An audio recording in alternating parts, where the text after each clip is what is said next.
you could be the master of your fate, you could be the captain of your soul, but you have to realize that life is coming from you and not at you, and that takes time.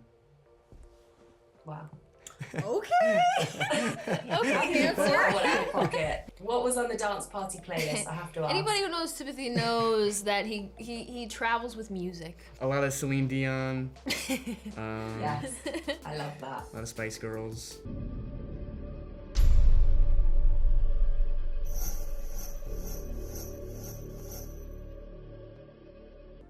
Hi guys. Hello. Hello. Welcome to London, and congratulations both on the film. It was epic. That's the only way I can describe it.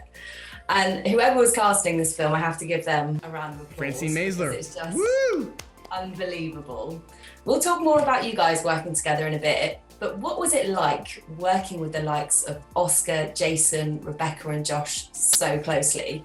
If you go first, Timothée, I'm hoping I've said that right because I have been practicing. No, thank you. Okay. Thank you. Yeah, if you can go first, because you and Jason seem to have an amazing relationship on screen. Yes, man. Well, me and Jason, we always go for the same roles, and so it was good to finally work with him. I would say with Oscar and Rebecca and Jason and Javier, just these are all legends. These are the best actors working today. They're remarkably professional. They're as mature as they are prepared, you know, and it goes without saying, especially someone like Denis, the cast he organizes or the creative team even behind the camera is always something really special. So it was not a difficult task to play out either relationship with Rebecca or Oscar. They were very generous. They were both, very grateful to be there, if I could put it like that, and that happens when you work with Denis Villeneuve, but it doesn't always happen when you work with actors that have been working for a while. So I would say a total dream come true, and also so cool to see too the likes of Zendaya or Jason Momoa or people that have been in, been the leads of huge movies soak this in too, because I haven't been in something of this size. So to see them be as geeked out, and excited, it helps me be as excited. And for you, Zendaya? It's the coolest. It's the coolest. I mean, some people I didn't get to work with, but I met them later.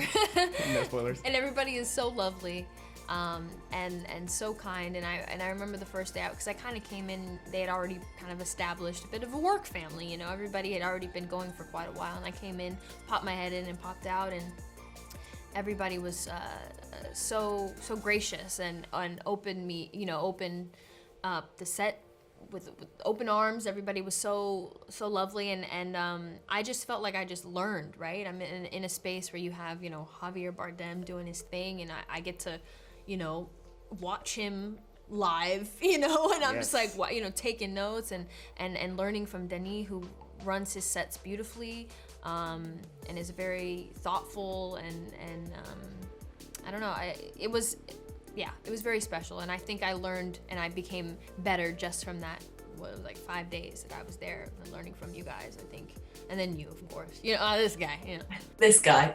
Yeah. Everyone's been going crazy about this friendship that has blossomed between you, I think it's fair to say. And I hear that you had some dressing room dance parties. Is that right? This is very true. Absolutely. Zendaya's dressing room.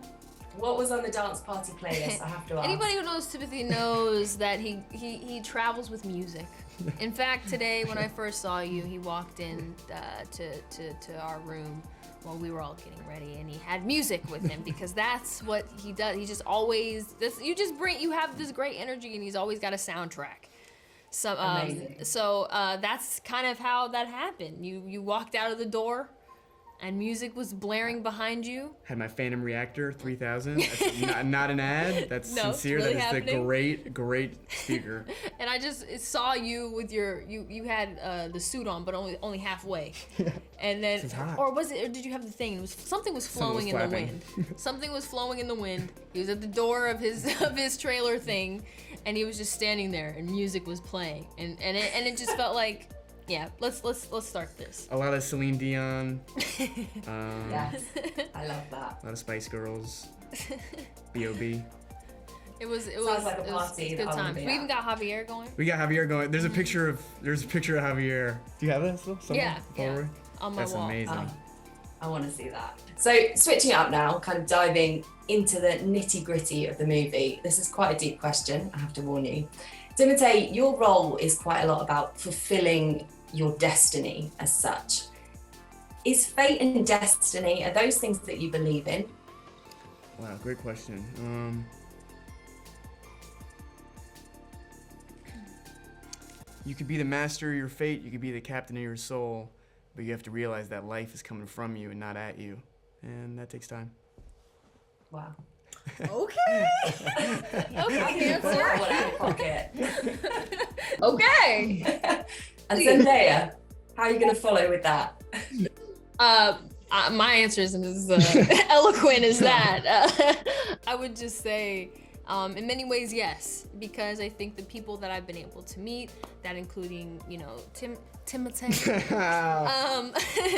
I think that in many ways, like, you meet certain people at certain times in your life when you're I think destined to meet them, right? And you learn things from people, and I think right when Dune came along is right at the time where it needed to, and right at the time where I was ready for that, right? Or it's like when you think about maybe any role that you didn't get, you weren't meant to have. And I feel like in many ways it's like a destiny or your fate or what was meant for you and whatever. But it is, because it's like, later you'll understand, you'll realize why that no happened, right? Because there was a yes that was the right thing for you and was meant for you, So I mean, I like to think that. Sometimes when things don't feel as good, you're like, F this, this destiny, whatever. But then, if you kind of trust the process, you're like, all right, after a while, you understand what the greater reason is. So I don't know. I would like to think that it exists. For sure. And I don't know if you saw, but your digital cover for Entertainment Weekly went pretty viral. It's been made into quite a lot of memes. Some people said, this feels like walking past the cool kids at school. Someone else said, me watching our waiter deliver food to another table. It's pretty intense. Can you give us an example right now of how you got in the zone? There was no zone. There was Yeah. no zone. There was a lot of wasps and There a was sun in our desire eyes. to get it right. That helped. And in fact, I think they were kind of like, you should be taking this more seriously. But I don't know. Can you give us a smouldering lip now? You see, it's Or a was it just scenery in the thing. moment? It's a scenery thing. It's like an hour We're in- build up. yeah. It's a whole machine. Venice. It's a process. Yeah.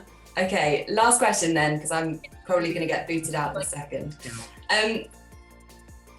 This movie is being described as a once-in-a-generation movie, being compared to things like Star Wars, Lord of the Rings, the same way they were described. What movies did you watch when you were younger that made you realise that you wanted to become actors?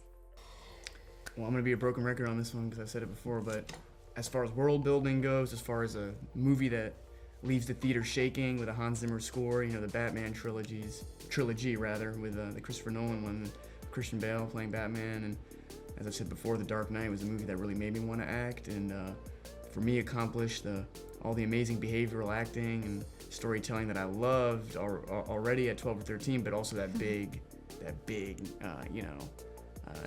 spectacle, shake the theater feel. So those ones were huge, but in that period too, because I guess we're of that generation. I don't know if you saw Lord of the Rings and movies like that, but I didn't get a chance to see those as much. But Inception, all the Christopher Nolan movies, those films that are as spectacle-y as they are, grounded. And just quickly from you, Zendaya, as well, because Shut up to me. running out of time and being booted out. He was in Aristotle. yeah. But like, did you know I had a Did spot? you know I had a? Yeah, I mean, for me, it's interesting. I fell in love with acting because of the theater. My mom worked at the California Shakespeare Theater when I was like 2 until, my entire childhood, basically. So I fell in love with the spectacle of this art form through that, watching these incredible actors bring these pieces to life, and also watching the directing and I loved sitting there and watching like the dress rehearsals.